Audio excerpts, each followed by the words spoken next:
of us. The next poet to shed snowflakes on us is Naomi Quiñonez. She's a poet, educator, cultural activist, a recipient of the Lifetime Achievement Award. Yes, queen! And a queen! Una reina. She's a dear friend. Please give her a warm welcome.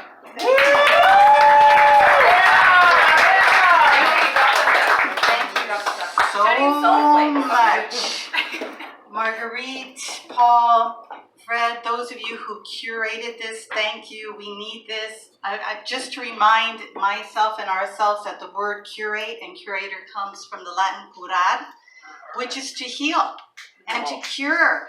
And this is what we're doing when we read and we listen, we're healing. And I'm sure all of us are feeling a great need for healing right now. So it's an honor to be here. Muchísimas gracias. I'm going to read from my new book, Exiled Moon. I have a few cards if anybody's interested as to how to get it. And the cover is Goyal Shauki, who is the moon goddess of the Nahuatl culture, power to give and take life. I'm going to start with a poem called A Rock is Thrown, a brief history of misogyny in our society. Once there were excuses for boiling a woman in a pot, locking her up to rot. Accused witches, the fatally unclean, under moral strictures that intervened in the lives of women who had to worry about God, the husband, the secret juries.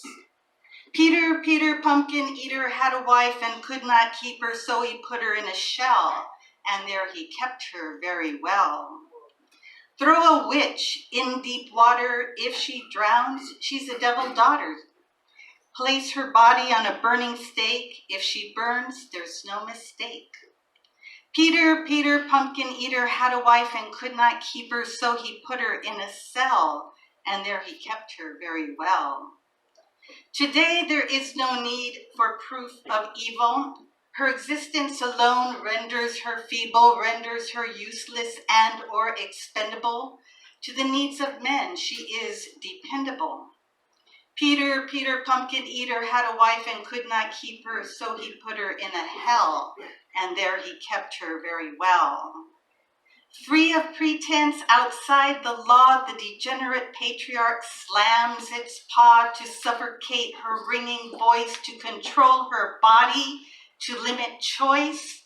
And if that does not achieve the goal of women's place on the totem pole, then bind her, beat her, slash her face, murder the source of the human race. For no good reason other than they have the power and they can. Peter, pumpkin eater, had a wife and could not keep her, so he put her in a shell, and there he has kept her very well.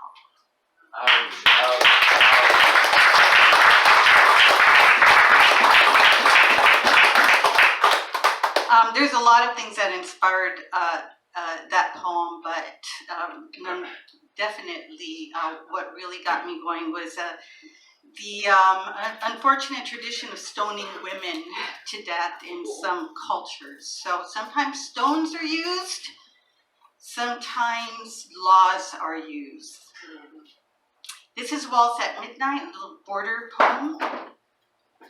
I want to rub myself against an unfolding line, the one I followed to those dark places.